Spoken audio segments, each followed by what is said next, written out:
Simula sa Disyembre, ipagbabawal muna ang mga pagkukumpuni sa mga kalsada.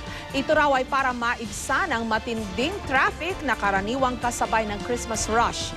Sa ngayon, pinag-iisipan pa raw kung ipatutupad muli ang Christmas lanes. Live mula sa Quezon City, may report si Lala Ro.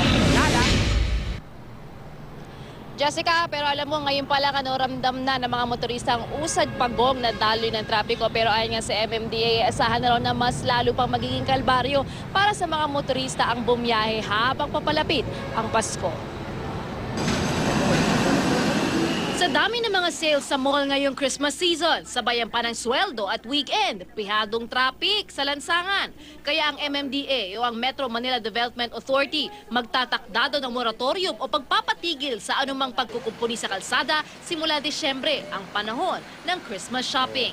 Bawal yung paghuhukay na bago that will obstruct the smooth flow of traffic. Tapos ang exception dito yung emergency leak repairs. So midnight of December 15 hanggang midnight ng January 5 ay bawal muna yon.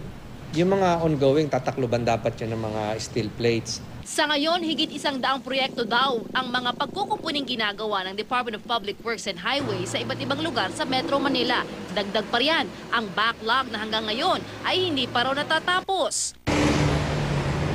Ang pagkukumpuni ng drainage system dito sa kahabaan ng 20th Avenue sa Cubao, Quezon City ang isa sa proyekto ng DPWH na maaaring maapektuhan ng itinakdang moratorium ng MMDA. Pero ayon sa DPWH, pipilitin daw nilang tapusin ang lahat ng kanilang proyekto maging ang kanilang mga backlog bago ang moratorium. Nakakatulong sa traffic kasi masikip yung daanan eh. Kahit naman sa daming mga kalsadang mga kali, magkaroon din pa rin ng traffic. Kaya sa tingin? Dahil sa daming sasakyan po. Mas maganda tapusin na lang kaagad kaysa yung patagaling. Pinag-iisipan din daw ngayong mabuti ng MMDA kung ipapatupad pa ang Christmas lanes. Meron daw kasing ilang kalsada na kasama sa Christmas lanes na kinukumpuni rin. Dagdag pa sa magiging problema ng MMDA ang request ng lokal na pamahalaan ng Quezon City na maglagay ng drainage system sa bahagi ng elliptical road sa Quezon City. Hirap din sa atin kung saan ilalagay yung Christmas lane. Kasi constricted na yung Christmas lane dahil yung iba merong natamaan ito mga ongoing. Ang implementation namin last week of November. Baka next week meron na kami.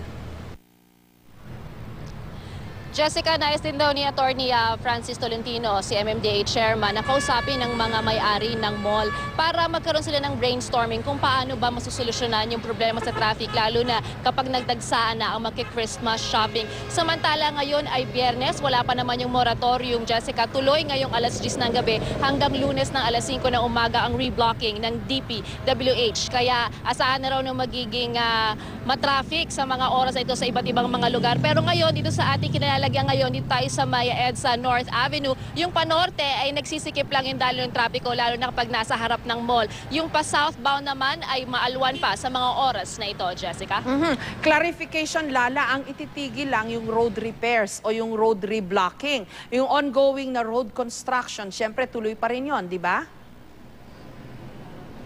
Oo, Jessica, tuloy pa rin yun. Pero ang sinasabi ni MMDA Chairman ay ititigil eh. Kasi ito ba yung, if I'm, gusto ko lang sanang linaw, ito ba yung major road repairs, Ma'am Jess? Yung mga skyway, mga extensions, etc.